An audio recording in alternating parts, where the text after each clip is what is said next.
When the Going Gets Tough, Podcast 6. I'm going to share with you two stories, and I'd like to ask you to draw the connection between these two stories. The first story is a famous story about a young man who set out to change the world. After failing to change the world, he decided, I'm going to change my country. After failing in his bid to change the country, he said, I'm going to change my city. After failing in his mayoral race, he decided, you know what? I'm going to change my neighborhood. After failing to win the neighborhood council seat, he decided, I'm going to change my family. After trying to convince his family to change, he failed there too and said, I'm just going to have to change myself. The second story is about the great Rabbi Zusha. Rabbi Zusha was the brother of Rav Elimelech of Lezhensk, a great Hasidic master. He was getting on in years and he was near death. And Rabbi Zusha was gathered around by his students, his Talmidim, and he was crying. And I said, Rabbi Zusha, why are you crying? Why are you fearing death? You're a great sage, a great leader, a righteous man, a kind man, a scholar. Certainly you will find your place in Gan Eden, the world to come. Why are you crying?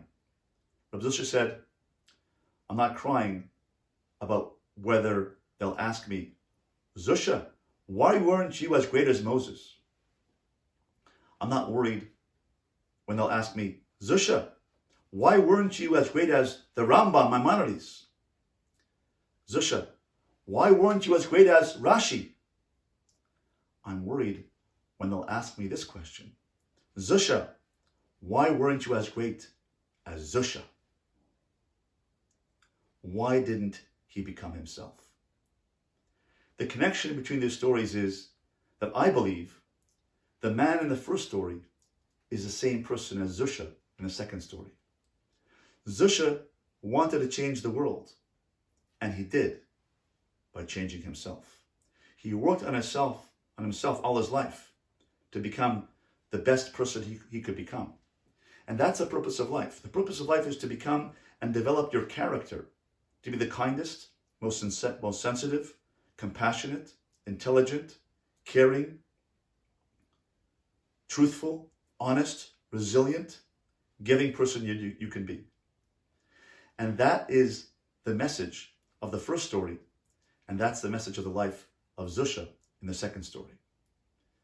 What is God telling us in this horrible pandemic that we're experiencing right now, the coronavirus pandemic around the world?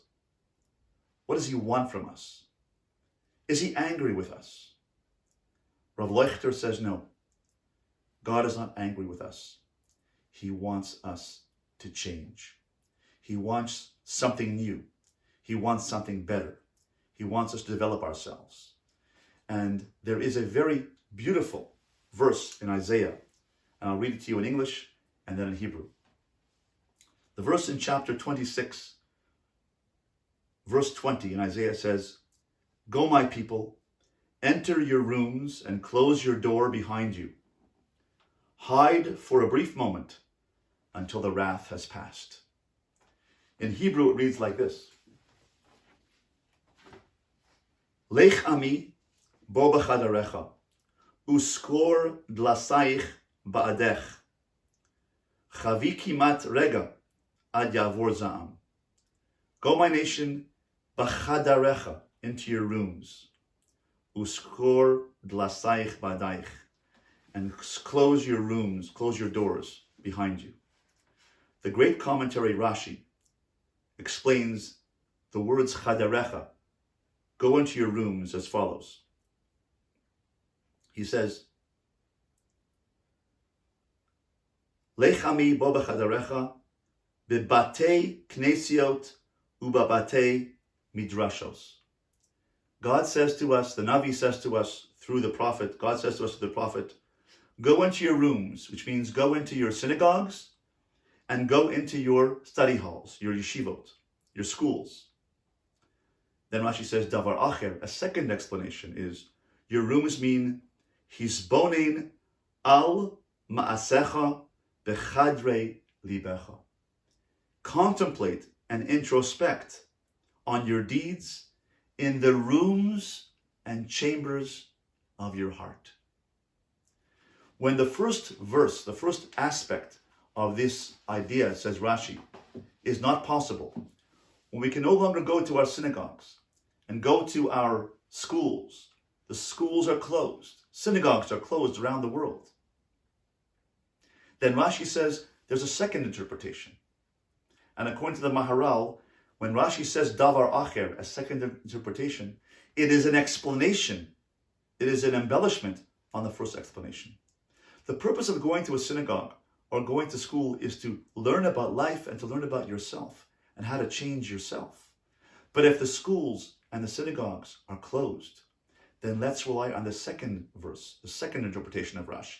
And that is, if they are closed, go into the rooms of your heart and introspect on yourself. God wants us to change here. He wants us to do things differently. He wants us to relate to each other differently. He wants us to relate to the world differently. He wants a change.